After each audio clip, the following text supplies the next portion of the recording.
então entregue o tema para pensar a respeito de comunidades a partir dos impulsos bíblicos. E quando nós o fazemos a partir da Bíblia, nós o fazemos a partir do que nos é essencial. Afinal de contas, as pessoas cristãs se voltam para os seus escritos sagrados não como uma opção para estimular a missão, voltam como a norma determinante para a missão. Então, o primeiro impulso para a reflexão que eu trago aqui é olhar para esses escritos como determinantes para aquilo que nós entendemos como missão e como vivência de comunidade cristã. Dentro de um livro que não é muito da minha área, mas que me fez refletir bastante a respeito da reforma nesses 500 anos que nós celebramos, A Revolução Protestante, um dos livros agora mais vendidos no Brasil a respeito da reforma, tem uma citação que me chamou bastante a atenção que eu gostaria de compartilhar com vocês. Diz assim, do Alan McGrath: desde o início, o protestantismo afirmou sua identidade em termos de um método, em vez de em termos de seu resultado, um meio por intermédio do qual as ideias poderiam ser geradas e governadas, não um conjunto específico de ideias resultantes de sua aplicação. Traduzindo em miúdos, o protestantismo não determina a sua forma de agir a partir de dogmas, mas de métodos e de reflexão. O que é exatamente o que nós estamos fazendo aqui? Nós estamos pensando sobre missão não a partir de dogmas pré-estabelecidos, mas de reflexões que nos façam seguir adiante, que nos façam avançar, que nos levem a reflexão adiante. Métodos que nós usamos que não voltam a dogmas, mas que se voltam a princípios bíblicos, então entendemos assim, que nos façam seguir adiante. Quando algumas vezes nós ouvimos falar sobre missão, pensamos missão, nós algumas vezes corremos o risco de confundir o resultado esperado com a causa que nos levaria, que nos motivaria a essa ação. Por exemplo, quando nós pensamos em algumas coisas nas nossas comunidades, nós pensamos a respeito de consequências na vida comunitária. Por que as comunidades, isso aqui nos entrega bastante, por que as comunidades não são tão atrativas quanto nós esperamos? Por que elas não são tão inclusivas quanto nós esperamos? Por que elas não são tão missionárias quanto nós esperamos? Porque esse dilema nos denuncia. Quando nós pensamos sobre eles, na verdade nós estamos pensando na consequência, ou nas consequências, o que nós somos. E agora o que eu gostaria de fazer é voltar para a causa de toda a motivação para que nós pudéssemos, então, de fato, ser comunidades atrativas, inclusivas e missionárias. E nesse sentido, nós pensamos a respeito de paradigmas, ou seja, uma forma de avaliar algo. E nesse sentido, talvez uma descrição um pouco mais elaborada a respeito do que é um paradigma, seria uma representação de um padrão fundamental de valores, métodos e princípios, através dos quais se analisa a realidade e se chega a uma visão e uma apresentação de conceito geral dessa realidade. Mais uma vez, trocando em miúdos, é a forma como nós pensamos e agimos. E esses paradigmas, eles têm sim motivações, eles têm a ver com o contexto, eles têm a ver com o público para o qual nós nos dirigimos. Quando nós olhamos, agora já entro no Novo Testamento, quando nós olhamos para um Jesus falando ali naquele Sermão do Monte, Jesus está chamando judeus que viviam dentro de uma aliança com Deus a viverem de forma adequada a essa sua posição diante de Deus. É para esse público específico que Jesus está se dirigindo. Pessoas que estão em relacionamento com Deus, numa aliança específica, são chamados então a viver em conformidade com essa aliança. Quando nós pensamos a respeito de Paulo e lemos as cartas de Paulo, qual é o paradigma que está por trás? Qual é a motivação que está por trás no seu discurso? É um discurso voltado em grande medida e com intencionalidade para não-judeus, para gentios, para pessoas que não têm esse mesmo pressuposto da aliança com Deus. Não é apenas um jeito daí de vivenciar a fé que Paulo quer que essas pessoas desenvolvam, porque já estão dentro dessa aliança. Não. Nas cartas ali nós temos, e o Novo Testamento, com exceção dos Evangelhos, principalmente também olhando para Atos, nós temos um Paulo, nós temos escritores querendo explicar uma cosmovisão judaico-cristã para pessoas que não vêm do cunho judaico. Gente como nós. Gente como nós somos. Quando as cartas nos falam, elas falam para gente como nós, que não nasceu dentro dessa aliança do povo de Israel. É para gente como nós que vai ser apresentado uma cosmovisão judaico-cristã que pressupõe algumas coisas e que é a causa de toda motivação para a missão. A teologia judaico-cristã vai nos lembrar que Deus criou as coisas todas na sua perfeição, olhando para elas e dizendo: é muito bom. Depois Deus olha para o ser humano, homem e mulher que havia criado e diz: é muito bom isso que eu fiz. A teologia judaico-cristã vai dizer que entre nós e aquela realidade ali apresentada há uma cisão, essa queda. E essa queda então vai levar a Deus, na sua motivação, vir ao encontro do ser humano e fazer uma aliança com um povo específico para que fossem sinal para todas as outras nações. Essa aliança não cumpre o seu objetivo, mas ela aponta para aquilo que ainda viria, a reconciliação em Cristo Jesus. E nela nós estamos agora. E é a partir dela que nós agimos, apontando para as pessoas para as quais nós falamos que entre a boa e perfeita criação de Deus e nós, há o empenho de Deus em nosso favor, nos reconciliando consigo através de Cristo Jesus, e assim nós ainda esperamos aquilo que virá, a consumação. Essa é a cosmovisão judaico-cristã. E é a motivação maior para o anúncio do Evangelho.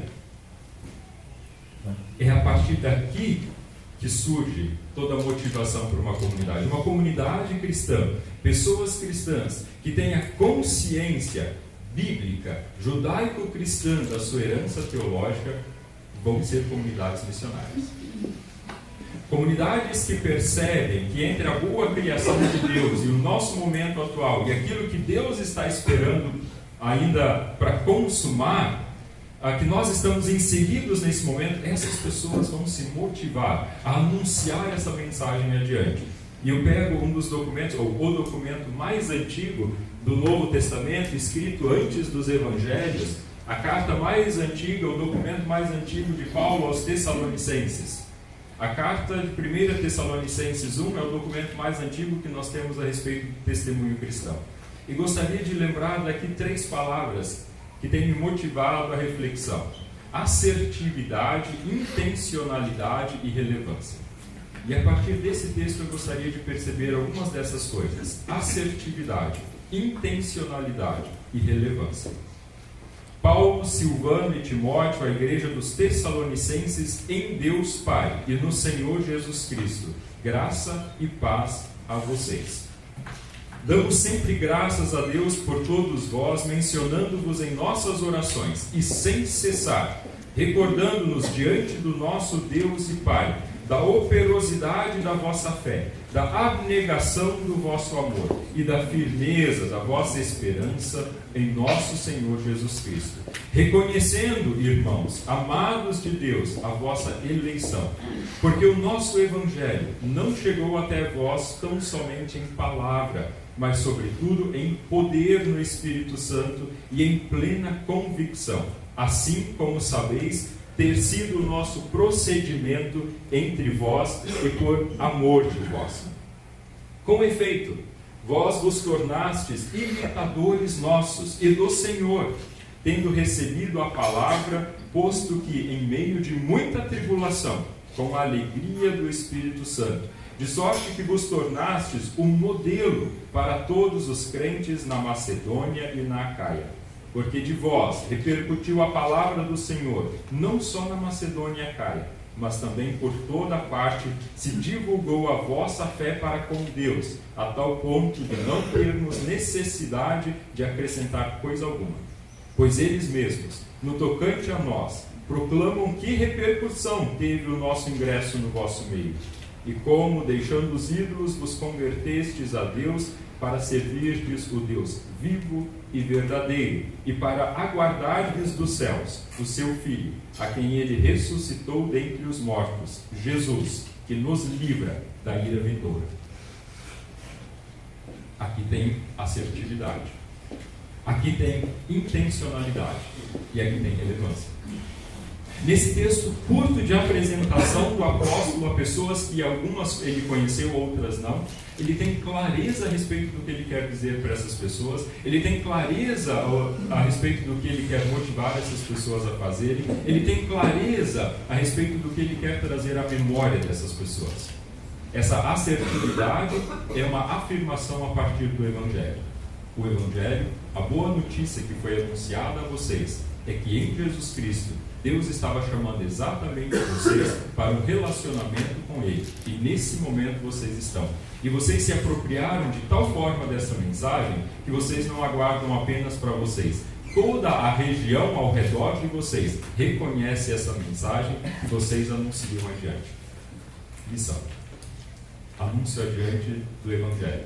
Assertividade que leva a uma intencionalidade, que leva à relevância, porque essa comunidade passa a viver não para si mesma, mas ela percebe, fazemos parte de algo muito maior, que nos motiva a agir e anunciar o Evangelho adiante. Assertividade nas questões teológicas e de convicção pessoal, porque o nosso Evangelho não chegou até vocês tão somente em palavra, mas sobretudo em poder, no Espírito Santo, em plena convicção, assim como vocês sabem ter sido nosso procedimento entre vocês e por amor de vocês.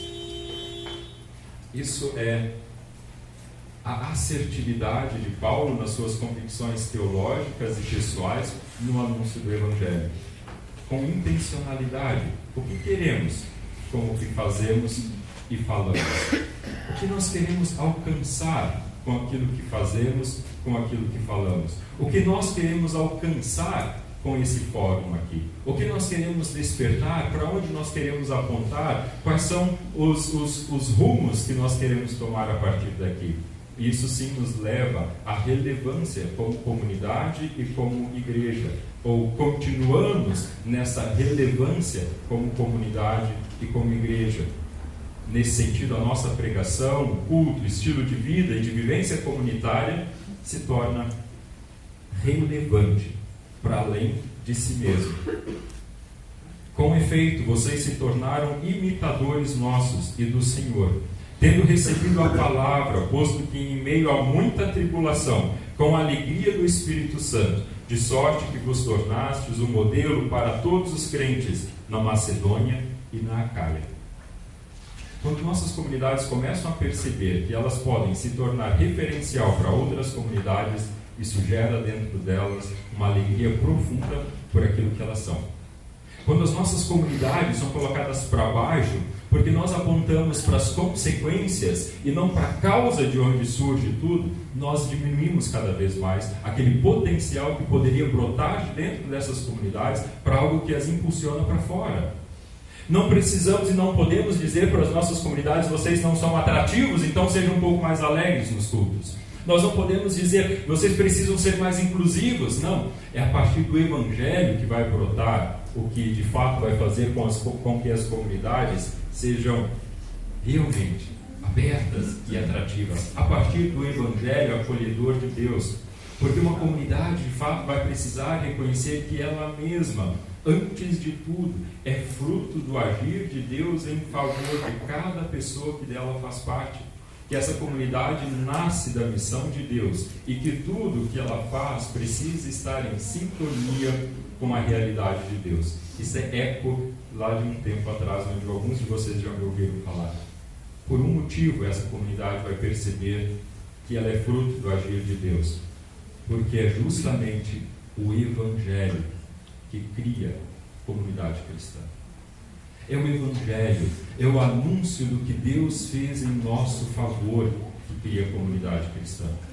Comunidade como um grupo de pessoas, uma koinonia como um grupo de pessoas, isso pode haver várias motivações para ser criado. Várias coisas podem nos motivar a criar comunidades, mas comunidade cristã, um conjunto de pessoas que percebe a partir do anúncio do Evangelho uma motivação maior, ou percebe a partir do testemunho das Escrituras a respeito do que é Evangelho, do que é essa palavra, e a partir daí sim, essas convicções pessoais das primeiras pessoas cristãs nos vão motivar a agir assim adiante nas nossas comunidades, porque o Evangelho é uma mensagem para todas as pessoas, não apenas para minorias, é para todas as pessoas, é para ricos e pobres, é para homossexuais e heterossexuais, é uma mensagem para todas as categorias que nós poderíamos inventar, é para todas as pessoas.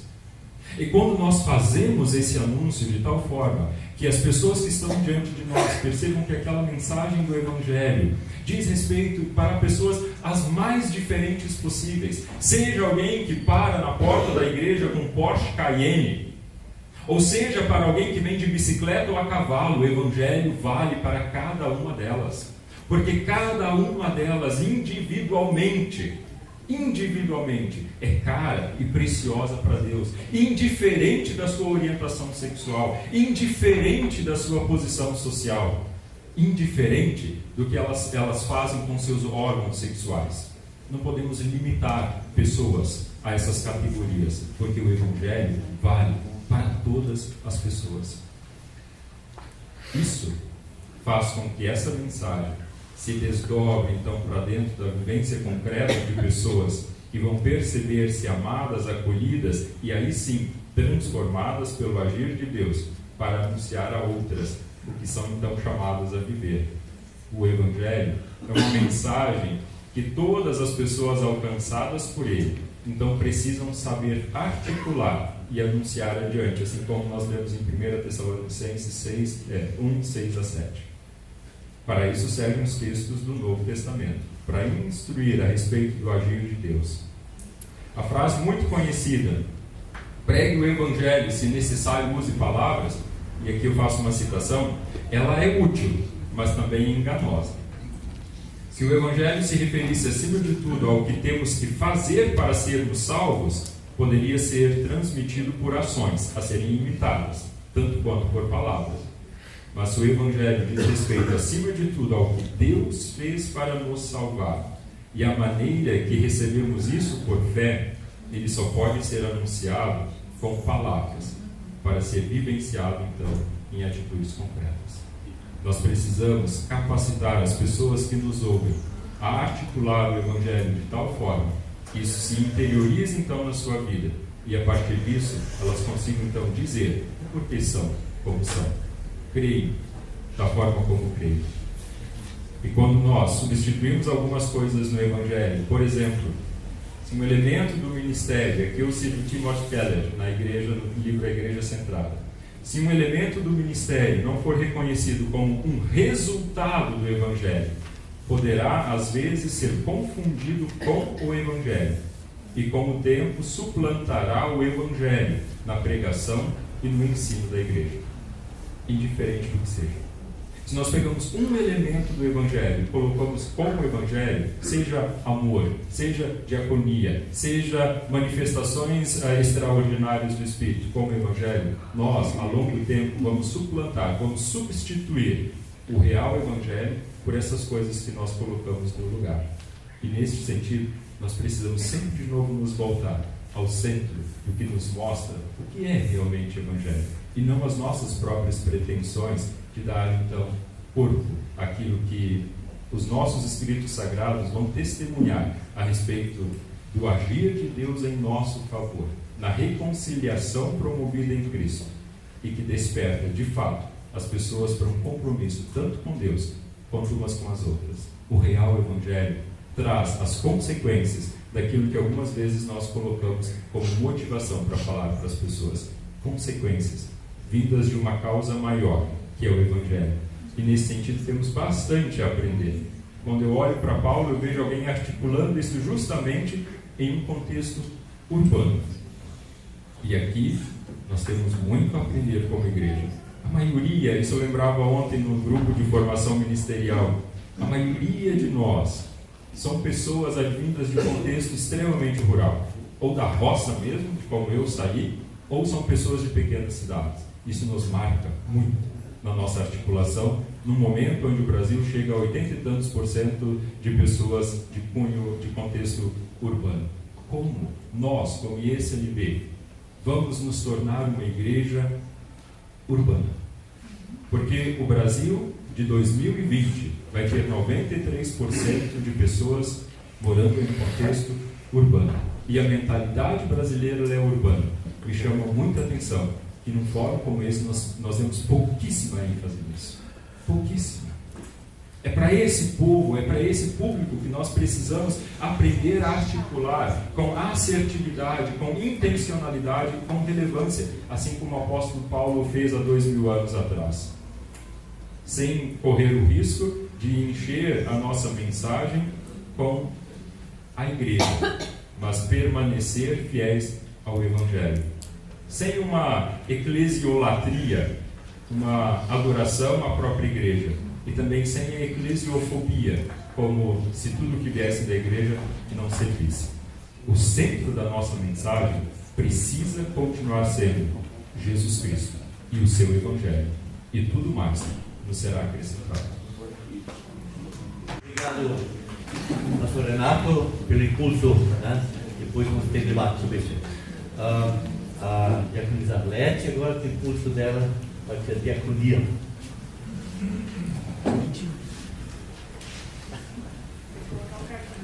Bom dia a todos e todas, graça e paz da parte do nosso Senhor Jesus Cristo seja com cada uma de vocês. Amém. Eu sou diaconisa e estou aqui com tremor e temor para compartilhar um pouco do meu saber, das minhas experiências, né, na área da diaconia e da minha vida ministerial dentro da IECLB, onde eu tenho, né, muitas experiências e que eu gostaria assim de estar conversando com vocês essa manhã. Eu tive a experiência de assumir um campo de atividade ministerial na Associação Beneficente Bela Betânia, em Itaquari. Certamente vocês, a maioria que está aqui deve conhecer, já deve ter ido lá, ou já deve ter contribuído também para que esse espaço lá se conserve, que ele exista. É um lar para pessoas com deficiência, idosas, pessoas com doenças mentais.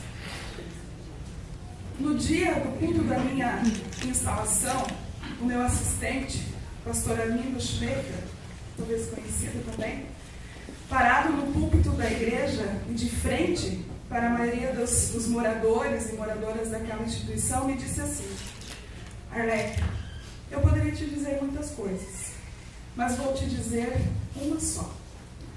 Ama essa gente. E apontou para os moradores e moradoras da Bela Betânia. As palavras do pastor Armindo certamente são inspiração e ânimo para mim, quando em muitos momentos no ministério diaconal os tantos desafios também me desanimam, também me desencorajam, também me fazem pensar e olhar, está tudo perdido, né? Não tenho mais forças. Ama essa gente. E quero começar com vocês sobre isso. Pois muitas vezes percebo, na minha experiência, principalmente com grupos de mulheres de oásis, né, que elas têm conversado e têm me dito que muitas vezes nós complicamos demais o que é tão simples e lógico, amar as pessoas. Colocamos condições para o amor, né? Nas nossas conversas, nas nossas reflexões dentro e fora da igreja, da IECLB, né, da nossa igreja, nossa fala é comum. Temos a tarefa de cuidar daqueles e daquelas que Deus nos confia. Que o bondoso Deus, né, quando a gente é instalado no campo de trabalho, que o bondoso Deus te dê ânimo e coragem para cuidar daquelas pessoas que Deus te confiou. Não é assim? Não é assim que a gente se coloca, né, que somos colocados nos nossos locais de trabalho. E nesse sentido, e nesse ponto de partida, não podemos escolher somente as pessoas que nos interessam, também os membros da nossa igreja. Não podemos escolher somente as pessoas que nos interessam, as limpinhas, as cheirosinhas, as bonitas, as que têm algum poder. Principalmente pela e com a diaconia, percebemos que são bem outras pessoas que Deus tem colocado ao nosso lado, que Deus tem colocado na nossa frente, que Deus tem nos confiado para que cuidemos, para que amemos. E cabe a nós, como pessoas e igreja, buscar condições para que todas as pessoas tenham vida e vida em abundância. Tenho tido a possibilidade, já desde meu período prático de habilitação ao ministério, de estar conversando, especialmente com os grupos de oase. E é consenso, certamente, entre nós, né, que as mulheres dos grupos da oase são, em muitos lugares, as responsáveis pela diaconia. Né? São as que levantam a voz, as mãos, né, para a diaconia. E lembro sempre de uma pessoa que me perguntou certa vez: Arlete, mas o que é diaconia? Diaconia, isso se come? Isso se bebe? O que é? Essa pergunta sempre me desafiou bastante. E muitas vezes eu tive que desconstruir, né, e construir de novo o termo e colocar ele no cotidiano. O que é diaconia? Isso se come? Isso se bebe? O que é? Essa pergunta, então, sempre me desafiou bastante, serviu e serve como ponto de partida para todas as conversas nos lugares que estive e estou dentro do Ministério Diaconal. Nós gostamos muito de definir e deixar claro o que é diaconia. E eu acredito que que isso é muito importante, né? Nós temos que conversar sobre diaconia. Eu vim agora de um seminário de coordenadoras e presidentes da oase, e que então a gente falou sobre isso. Mas o que é diaconia? Porque esse termo é tão falado. Daí também a gente diz assim, é igual a assistência social, né? Daí, então, para todo mundo entender, vamos dizer que é assistência social. Mas não é assistência social. Não tirando nem um pouco a importância, nada disso, cada um tem sua importância dentro, né, do lugar, da sociedade que a gente vive, mas muitas iniciativas bonitas, significativas e que fazem a diferença na vida das pessoas têm a ver com a diaconia. E isso acontece lá nas nossas comunidades. E eu quero compartilhar alguns exemplos com vocês. E que eu, muitas vezes, também fui muito crítica a esses gestos. E de pensar, poxa, mas diaconia é só isso? Né? Diaconia é só esse sapatinho que aquela senhora da oase está tricotando para deixar no hospital para uma família empobrecida que não tem. Eu muitas vezes também me penso, mas isso é muito pouco? Certamente, né, nós também muitas vezes nos perguntamos isso. Só aquela sacola de alimento, mas tudo o que isso envolve, né? Quando uma pessoa se dispõe, uma pessoa idosa se dispõe a fazer um sapatinho, isso sim é importante e precisa ser valorizado dentro da nossa igreja. Eu ouvi algo que também quero compartilhar com vocês, de um grupo de oase, de uma comunidade, que se preocupa de uma vez por ano, no dia do gari, preparar um almoço, comprar presentes para o gari. Nossa, eu fico imaginando quem, dentro da sociedade, né, dos nossos grupos, instituições, tem esse olhar carinhoso, esse olhar diaconal, esses gestos que são tão importantes para quem recebe, mas também para quem os faz. E essas pessoas fazem parte da nossa igreja. Então ali são as pessoas que Deus nos confiou, né? E que estão praticando, que estão fazendo, gosto muito do que o professor Rodolfo escreveu, que estão fazendo a diaconia acontecer nos lugares onde elas estão. Ou ainda aquele grupo de mulheres que fazem enxovais para bebês recém-nascidos e entregam nos hospitais para famílias empobrecidas. grupos de oásis que costuram lençóis e cobertores para hospitais, grupos que realizam lanches especiais nas periferias das cidades e que vão lá e compartilham. E um ministro compartilhou comigo, dizendo assim que talvez para nós isso é um gesto tão simples, mas para aquelas pessoas que estão ali é algo importante de conhecer, não saber o que é um risoles, né? Algo tão comum para nós. E ali a diaconia acontece na relação, porque eles normalmente os grupos das nossas comunidades não mandam, né, as suas doações, eles vão lá, elas e eles, e entregam. E ali acontece uma relação, acontece a diaconia. E eu quero dizer hoje assim, que eu me alegro muito, eu me emociono muito com tudo que vejo e que acontece dentro da nossa igreja. Mas também, quando eu leio o título do Fórum de Missão, que diz, por uma igreja de comunidades mais atrativas, mais inclusivas, mais missionárias, esse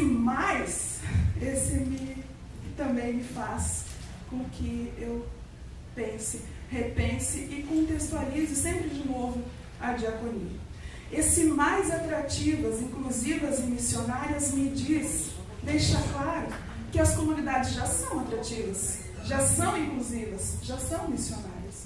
E por isso nós devemos olhar sim, com muito carinho, com muita alegria, para todas as ações diaconais, por toda a diaconia que acontece nas nossas comunidades. Mas esse mais quer ser o nosso desafio. O desafio de sempre ir um pouco além do que já acontece. E esse mais, me dá a impressão, traz a característica do sempre em reforma.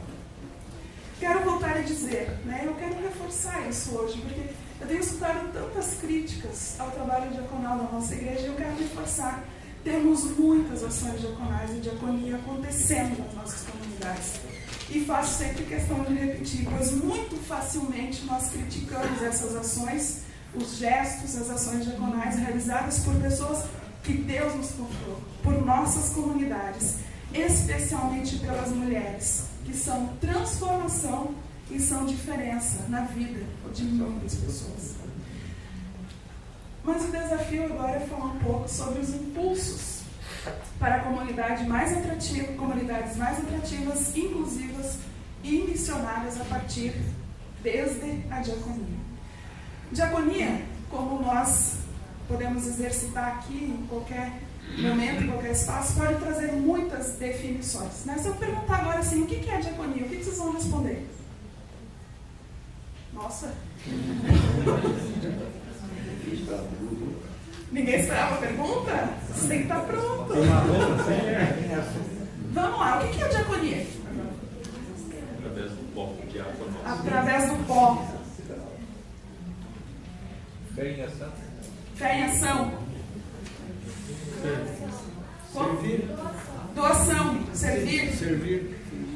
Serviço. Abraço em meio à dor. Abraço em meio à dor. Vocês viram?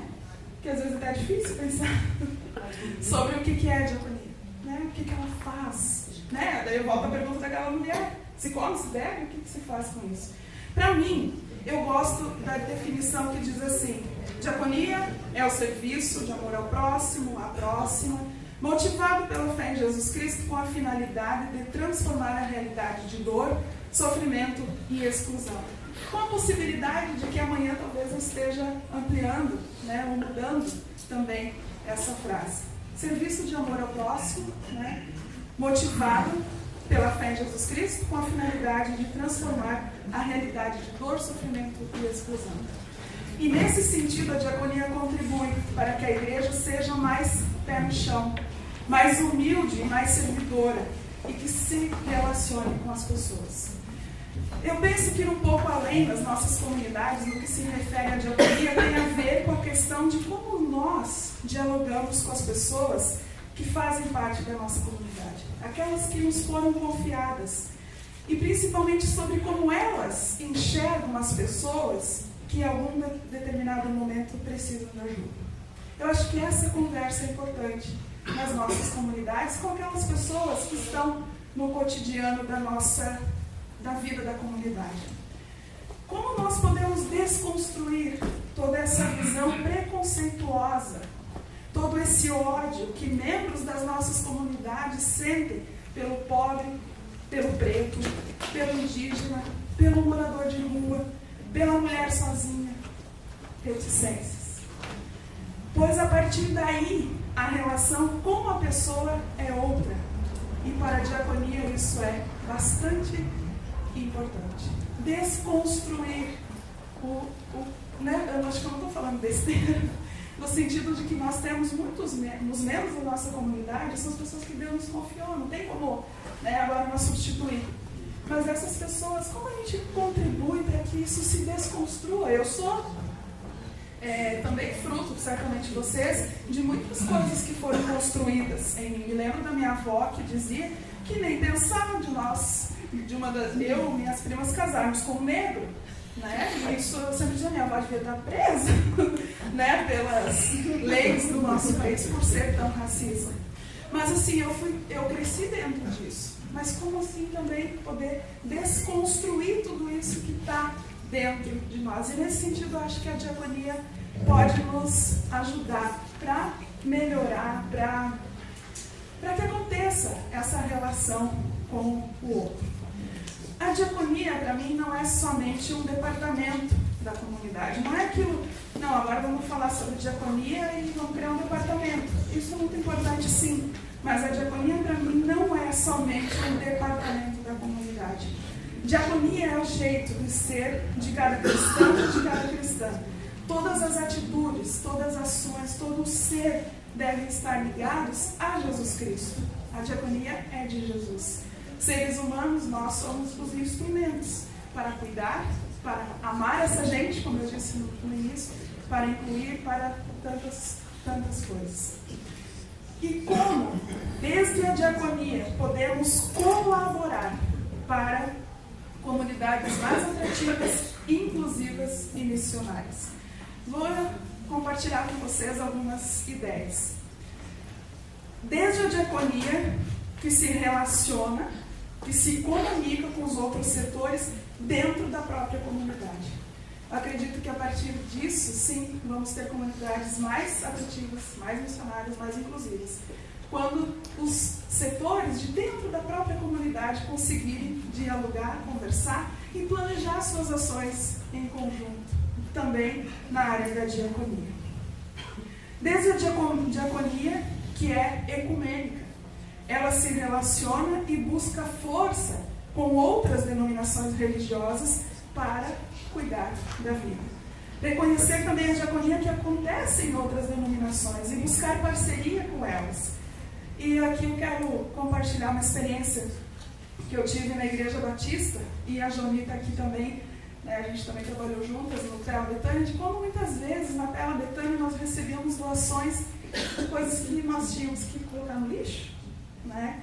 Então, assim, de pessoas que quando vão doar alguma coisa, doam aquilo que não serve mais para ninguém, né? E que vai para o lixo. E eu tive uma experiência com uma igreja batista da cidade, que a comunidade toda se organizou e eles fizeram uma dinâmica, um trabalho, que as pessoas só doassem aquilo que elas olhassem e que, pô, você ainda usaria isso? Então você doa. Mas não aquilo que você não vai mais usar. E isso são coisas bem pequenas, mas que fazem toda a diferença no jeito de ser das pessoas, né? De olhar para o outro, de pensar. Então, assim, são coisas que nós podemos fazer dentro das nossas comunidades com aquelas pessoas que Deus nos confiou. Desde a diaconia... eu ia contar a história do pastor, desculpa, estou muito emocionada.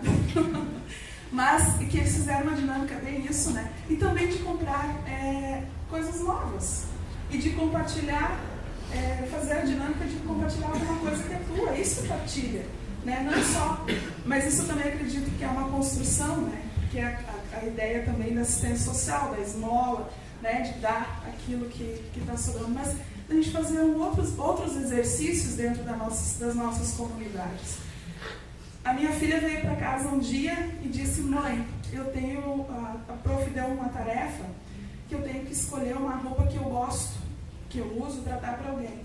E ela, tá, tudo bem, né? E ela foi escolher um dos vestidos que eu achei que não deveria ser, né? Mas então assim também, né? Vocês me entendem? Daí também eu vou dizer agora, não, sim, mas de partilhar para ela aquilo era o mais natural, mas eu já queria, né, barrar porque esse vestido custou caro, porque esse aqui, né? Mas assim, só os pequenos exemplos do dia a dia.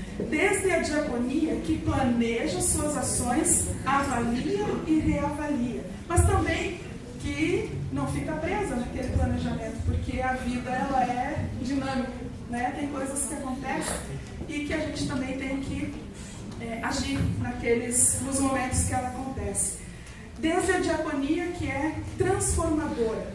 O objetivo da diaconia sempre é transformar, né? Se ela é fundamentada em Jesus, né, todas as relações que ele teve nos evangelhos com as pessoas sempre transformou, né, sempre mudou, sempre foi diferente.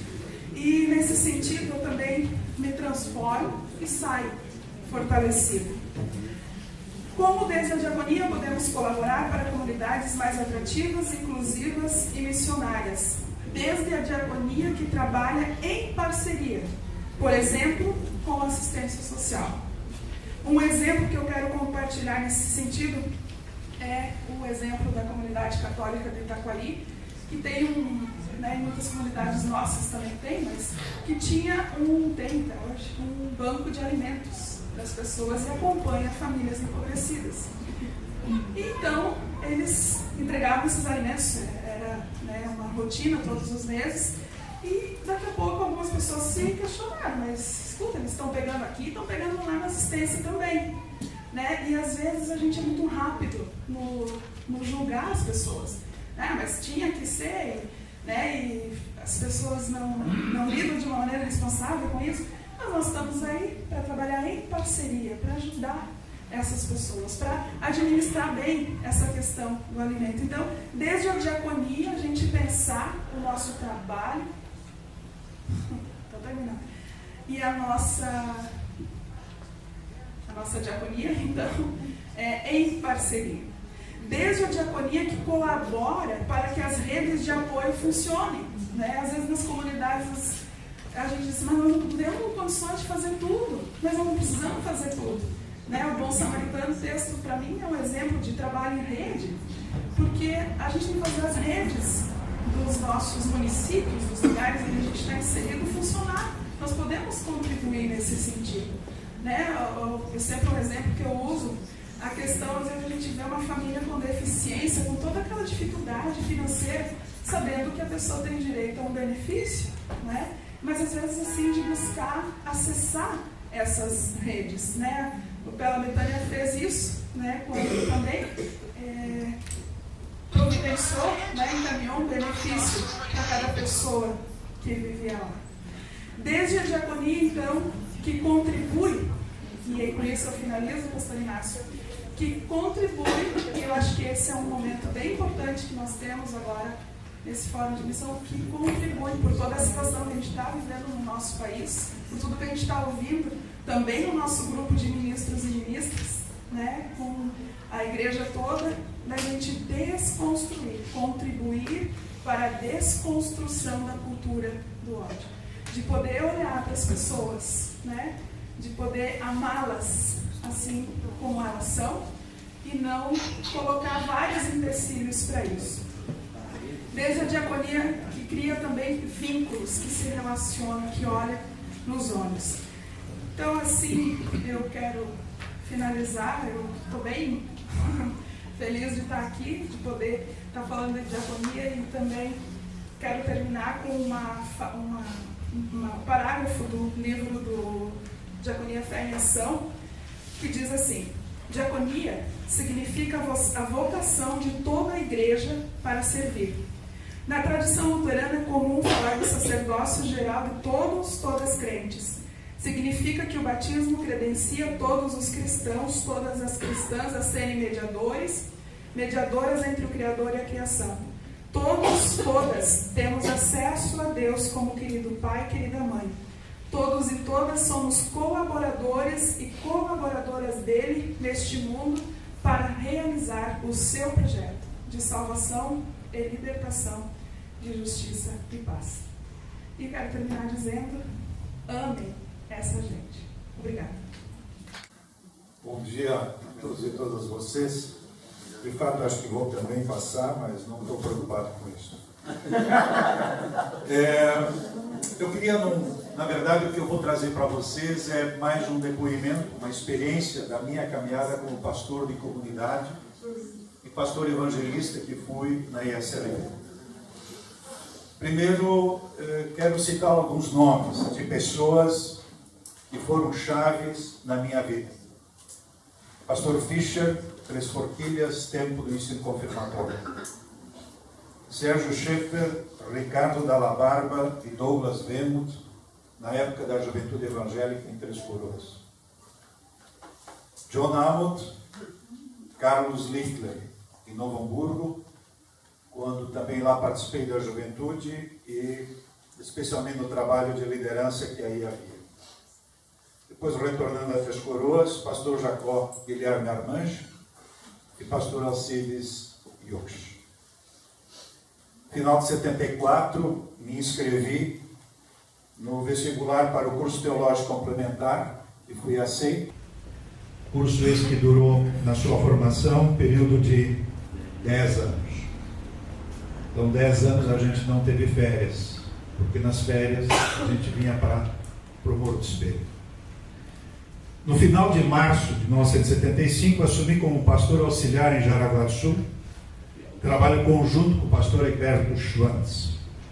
Egberto, nessa época, fazia parte do grupo de trabalho que resultou no catecumenato permanente.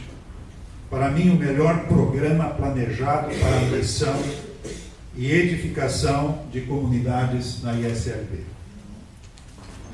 Com ele foi um tempo de muita conversa, aprendizado e troca de experiência. Desde a minha decisão pessoal para Cristo até assumir em Jaraguá do Sul, sempre participei de grupos de liderança e simultaneamente como liderado e como líder, sempre aprendendo e compartilhando o apreendido. Minhas principais atividades em Jaraguá do Sul foram cuidar daquilo que seria em português, porque eles queriam um pastor que falasse a língua alemã, eu não tinha esse domínio. Egbert Schwantz cuidava do alemão e eu, então, das atividades em português. JE, ensino confirmatório, culto infantil, grupos de oase, alguns e cultos. Tanto na JE como no preparo dos orientadores de culto infantil, centrei na preparação de lideranças. Foram realizados cursos para orientadores do culto infantil, inicialmente por uma equipe da CEPAL de São Paulo, e com o passar do tempo, com o nosso envolvimento, eles delegaram esse curso para nós o assumimos e o adaptamos para a nossa realidade, e esse curso veio a ser aplicado em muitas comunidades da ISLB, de Mato Grosso, São Paulo para baixo. Assumi em 1981 um trabalho pastoral na paróquia de Lages. A paróquia passava por um momento muito difícil. Crise financeira profunda, haviam se endividado na construção de uma nova casa pastoral, tinham dívidas de 3 anos para a ISLB e o Distrito Rio do Sul, haviam tido sérias dificuldades com os 2 últimos pastores, no espaço de 6 anos. Um foi mandado embora e o outro retornou aos Estados Unidos por sérios problemas de saúde. Meu primeiro ano de atividade foi de conhecer as comunidades e as pessoas. Fui impactado pela compreensão de igreja, o que é ser igreja, da comunidade de Lages e da comunidade de curitibanos. Lages entendia o seu compromisso a partir do Evangelho, curitibanos a partir da festa e do baile. Por que essa diferença se desde 1958 ambas e outras comunidades eram atendidas pelos mesmos pastores residentes na paróquia, que provavelmente usavam, como é costume nosso, as mesmas pregações o mesmo ensino. Conhecer a história das comunidades foi fundamental para toda a minha prática pastoral naquela área. A origem da comunidade de Lages se deu por pessoas provenientes de Santa Isabel e Angelina, próximas de Florianópolis, que por sua vez lá eram atendidas por pastores oriundos de centros de formação missionária da Alemanha. A comunidade de curitibanos teve sua origem por pessoas provenientes de Montenegro, via Ibira e Piratuba, que no passado, lá atrás, eram atendidas por lideranças que tinham algum conhecimento, mas que não tinham formação teológica. E cujo centro da vida dessas comunidades, como ainda hoje em alguns lugares, é o GAP. Outro detalhe é que parte da liderança de curitibanos estava envolvida com a maçonaria. Depois de um tempo um pouco frustrado com o trabalho nas comunidades filiais que não progredia, a gente tinha um plano, um planejamento, as coisas não estavam andando como se queria, foi quando recebi a visita do colega Davi Danca. Conversando sobre o trabalho, evangelização, preparação de cultos, falei da minha dificuldade em alcançar as pessoas nas comunidades filiais. Foi quando ele disse: pastor, você somente é no lugar onde mora. Para os outros lugares, você é apóstolo. Isso foi muito impactante. Conscientemente fiz a opção de atender as comunidades filiais e centrar o trabalho na comunidade de Lages. E aí também lembrei de uma conversa, a gente tinha muitos contatos com o pastor Alcides Jux, quando ele disse: em muitas comunidades as pessoas são desafiadas a crescerem na sua vida de fé. E elas não conseguem, porque não foram ainda nascidas para dentro do Evangelho. A evangelização é fundamental na vida da comunidade e você deve procurar a cada mês, em um dos cultos, 4 cultos em média, desafiar as pessoas para uma decisão consciente em favor de Jesus Cristo. E nos outros, centrar o trabalho na edificação do conhecimento bíblico. Essa máxima de que a pregação do Evangelho é fundamental nos foi reafirmada na carta do pastor presidente do dia 24 de maio, quando fala lá das estações. Eu passei a preparar pregações que desafiavam as pessoas para uma decisão clara de fé e pregações que estimulavam as pessoas a desenvolverem a sua vida de fé, a assumirem os seus dons, os seus compromissos na família e na comunidade. Também, algo que foi muito importante, elas também começaram a assumir a sua responsabilidade financeira. O meu trabalho na preparação de lideranças, que em Lages já havia sido iniciada na época do pastor João Wunderlich, ganhou um novo impulso. Essas lideranças ativas assumiram seus espaços e aconteceram muitas mudanças na comunidade. A sede da comunidade estava localizada, quem conhece Lages, a comunidade, na época, na entrada de um bairro muito pobre, em que as pessoas moravam na metade da rua, faziam as suas casinhas, que os terrenos estavam também ocupados. Não havia muito espaço ali. Muita sujeira. Imagine como é sem qualquer higienização. Também a comunidade estava muito próxima da UDESC, Centro Agroveterinário, uma sede da UDESC aí. E nós então iniciamos o trabalho com crianças desta área e depois com as mães dessas crianças, iniciando também uma horta comunitária. Começamos a fazer cursos de orientação de seres e roupas, Eles ganhavam montes de roupa, usavam uma vez e jogavam fora porque já estavam ganhando outras. E era interessante porque um grupo de senhoras do Lions foi uma vez lá e ajudou elas a limpar a casa. E a consequência foi que elas não limparam mais nada, porque fim de semana as empregadas vêm aqui e fazem para nós. Então, isso é algo que complica. Foi complicado. Então também ensinamos elas a confecção de cobertas, área muito fria.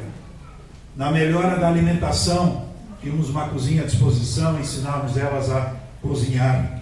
Nós encontramos famílias que durante um mês comiam mais de 25 quilos de açúcar, porque outra coisa quase não tinha. Também iniciamos o trabalho com estudantes universitários, além de assumirem com mais empenho os trabalhos regulares da comunidade. Essas duas orientações ou desafios dos colegas Duncan e Hughes foram muito importantes para o meu ministério. As pessoas precisam de fato ser desafiadas a assumirem o seu relacionamento de fé com Jesus Cristo e precisam ser alimentadas pela palavra de Deus. Ajudar as pessoas a lerem e estudarem as Sagradas Escrituras na vida pessoal e em comunidade é fundamental para o crescimento de uma comunidade. Abrir a Bíblia. Nós começamos um projeto de doar para todas as famílias do Castelo Forte. Até às 7 horas da manhã eu tinha que ter lido o Castelo Forte, porque aí o telefone começava a tocar por aquelas pessoas que não tinham entendido o que ler. Ligava e perguntava. Ou na UAS, ou no estudo bíblico, ou no culto. No culto nós tínhamos fichas em cada banco, onde as pessoas podiam fazer as anotações daquilo que haviam entendido e poderiam passar adiante, e daquilo que não haviam entendido. O resultado foi pessoas preparadas para assumirem os seus dons, se comprometendo no trabalho do reino. Pessoas que, independentemente de onde estiverem, depois se envolverão no trabalho de comunidades. Se elas saíam de lares, e eu tenho acompanhado isso, onde elas estão, são líderes de comunidade. E mais importante ainda, essas pessoas farão diferença na vida de suas famílias, perpassando gerações, como com a paróquia de Lages, herdada dos migrantes que a ela chegaram.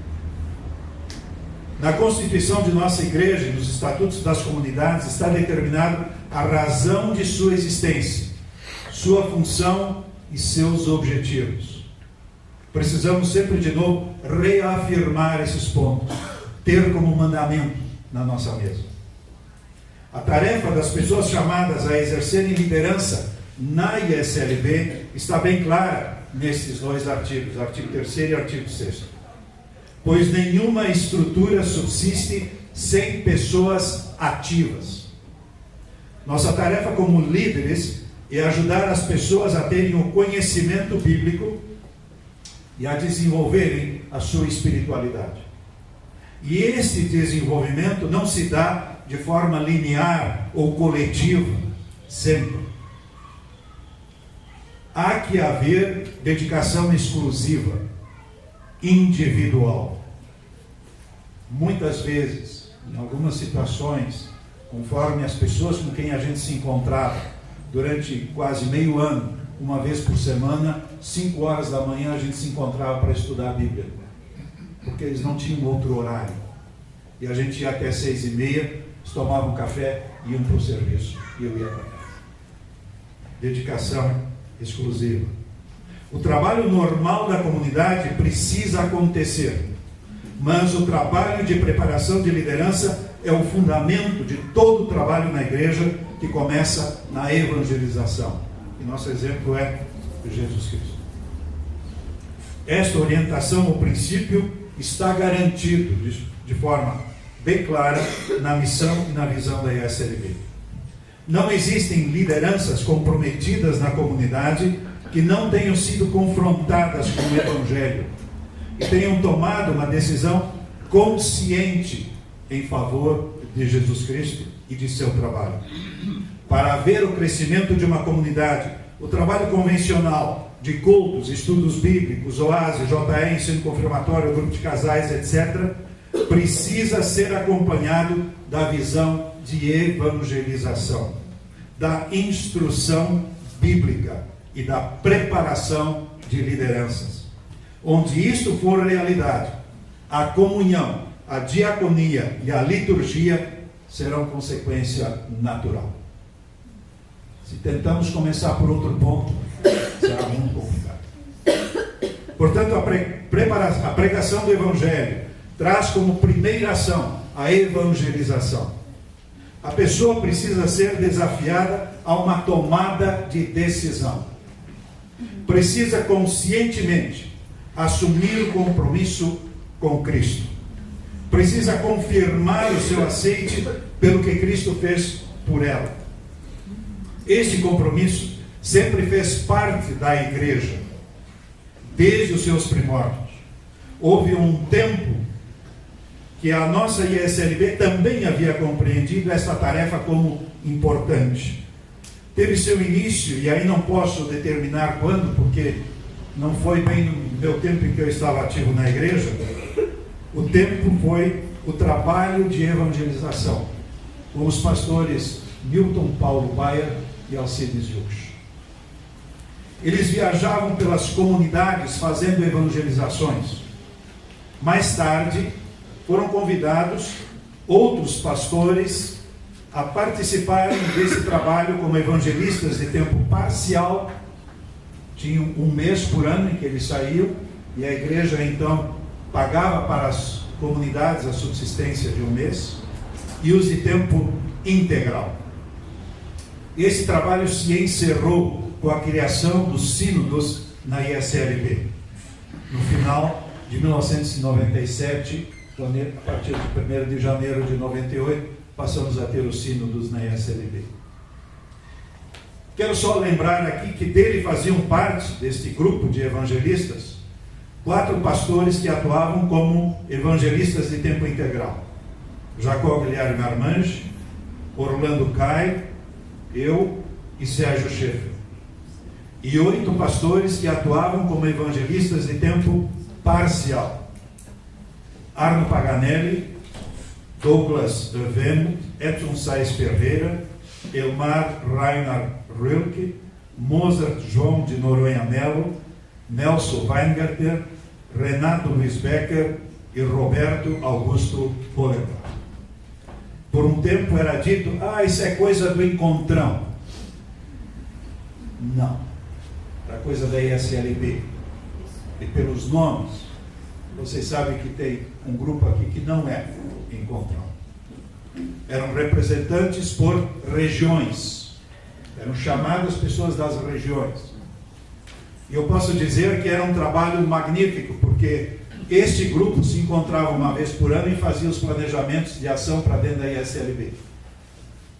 Que tinha discussão boa? Tinha. Mas o resultado da ação era uma decisão coletiva. Uma só.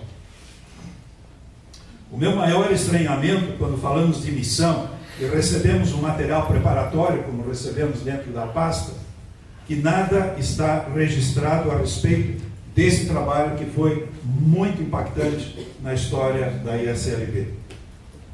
Por muitos e muitos anos, as semanas de evangelização foram um marco de renovação espiritual na vida das comunidades.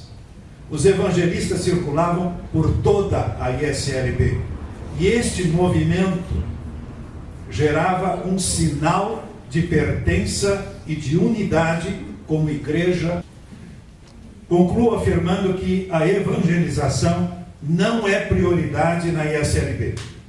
E a consequência estamos a ver no número decrescente de membros, na aflição de ministros e ministras por não haver lideranças preparadas a desenvolverem e a colocarem em prática os seus dons nas comunidades, e, consequentemente, na dificuldade financeira das comunidades. Apenas acentuar as demais dimensões, como comunhão, diaconia e liturgia, sem que de fato aconteça a evangelização a partir da pregação reta ou pura do Evangelho, é reafirmar as palavras que o pastor Alcides diz hoje. Cresçam, cresçam, mas como crescerão se não nasceram ainda? Portanto, nenhum resultado será alcançado se não houver como prioridade a evangelização. Mas a evangelização sem o ensino, sem o estudo da palavra de Deus, gerará pessoas que morrerão de inanição ou que logo procurarão outras denominações. Nossa responsabilidade com a evangelização é muito, muito grande. Se não há possibilidade de continuação de trabalho, não deve se fazer. Certa vez fui a uma comunidade, convidado para uma semana de evangelização, seriam 5 dias. Quando cheguei, o pastor me entregou a chave da casa e disse: a chave está aqui. Opa! Mas a gente não vai estar junto? Não. Eu estou indo embora, vou viajar com a minha família. Quem te convidou foi a diretoria. Que continuidade teria esse trabalho? Fiz o meu trabalho, mas minha decisão foi: se acontecer de novo, eu vou embora com ele também. Cadê a responsabilidade? Cadê o compromisso? Para ser uma comunidade mais atrativa, inclusiva e missionária, é mistério a evangelização e o preparo de lideranças que assumam conscientemente o desafio de porem os seus dons em prática, orientados pelo Espírito Santo. Para haver tal comunidade, o trabalho ministerial regular nunca será suficiente. Precisa haver envolvimento pessoal, tal como foi o envolvimento de Jesus e os discípulos. Quando os membros praticam os seus dons na comunidade, acontece a missão na comunidade e a partir da comunidade.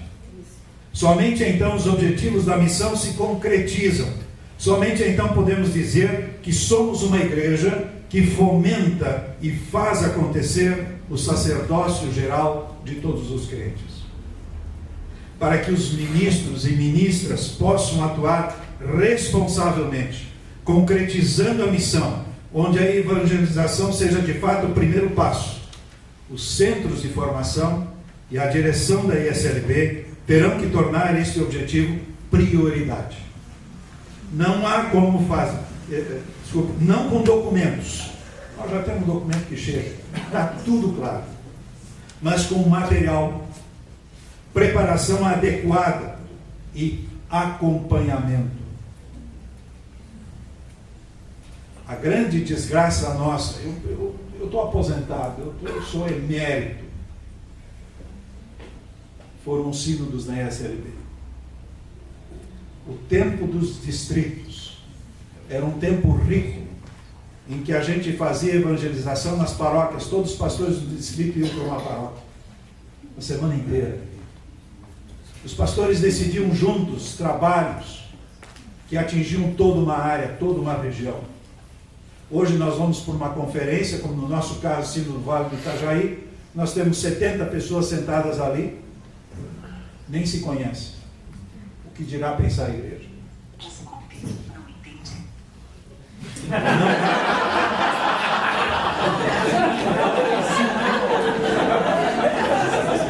Não fui eu.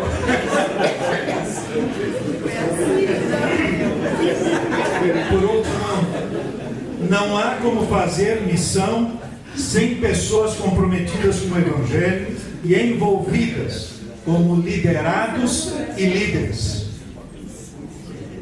Quero repetir isso. Não se faz missão se você não for um líder na comunidade e se você não for alguém liderado. Nós sempre precisamos ter pessoas a quem nós falamos e precisamos ter pessoas que nos falam.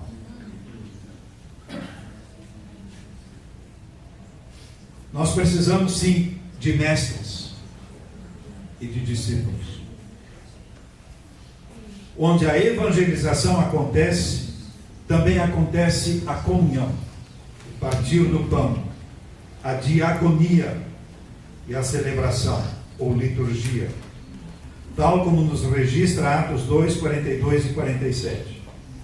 E o resultado será Deus acrescentando pessoas à igreja e pessoas que se envolvem conscientemente na missão da igreja. Obrigado.